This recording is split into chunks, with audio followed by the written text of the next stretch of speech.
Difference between prokaryotic cell and eukaryotic cell. Prokaryotic cell. Nuclear membrane is absent, that is why cells do not possess distinct nucleus. यानी कि जो nucleus के around membrane होती है, जिसको हम nuclear membrane कहते हैं, वो प्रोकैरियोटिक सेल्स में नहीं होती, जिसकी वजह से न्यूक्लियस का इरेगुलर शेप होता है. प्लाज्मा मेम्ब्रेन होती है लेकिन न्यूक्लियर मेम्ब्रेन नहीं होती. Eukaryotic cell.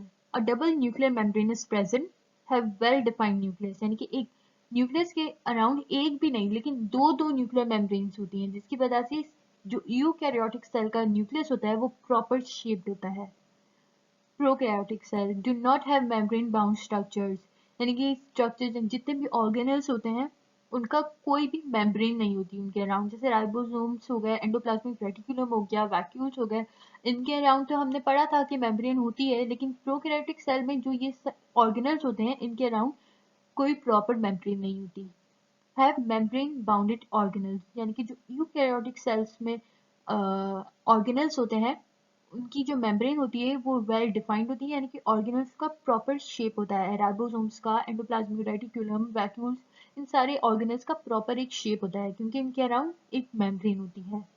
Ribosomes are of small size and freely scattered in cytoplasm, यानी कि प्रोकैरियोटिक सेल में जो राइबोसोम्स होते हैं वो बहुत छोटे साइज के होते हैं और मतलब एंडोप्लाज्मिक रेटिकुलम से अटैच नहीं होते, वो फ्रीली मूव कर रहे होते हैं साइटोप्लाज्म के अंदर.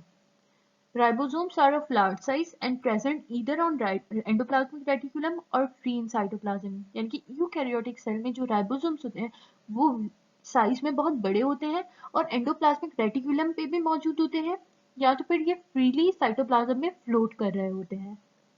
लेकिन प्रोकैरियोटिक सेल में सिर्फ और सिर्फ फ्रीली स्कैटर्ड होते हैं साइटोप्लाज्म में, वो एंडोप्लाज्मिक रेटिकुलम पे अटैच नहीं होते. Fourth point, nucleoplasm is absent, इनकी जो न्यूक्लियस के अंदर न्यूक्लियोप्लाज्म होता है राउंडेड स्ट्रक्चर, वो प्रोकैरियोटिक सेल में नहीं होता. Nucleoplasm is present eukaryotic cell में, दैट राउंडेड स्ट्रक्चर जो कि न्यूक्लियर मेम्ब्रेन के अंदर न्यूक्लियस के अंदर होता है वो होता है. सिंगल क्रोमोसोम इज फाउंड, यानी कि एक सिंगल क्रोमोसोम होता है, कोई भी डिप्लॉइड या हैप्लॉइड नंबर नहीं होता, सिर्फ सिंगल क्रोमोसोम होता है प्रोकैरियोटिक सेल में. Proper chromosomes in diploid numbers are present, यानी कि प्रॉपर जो डिप्लॉइड नंबर होता है, यानी कि 46 क्रोमोसोम्स ह्यूमंस में होते हैं, तो ये हमें पता है यूकैरियोटिक सेल में प्रॉपर जो डिप्लॉइड नंबर होता है क्रोमोसोम का विच इज 46 वो मौजूद होता है.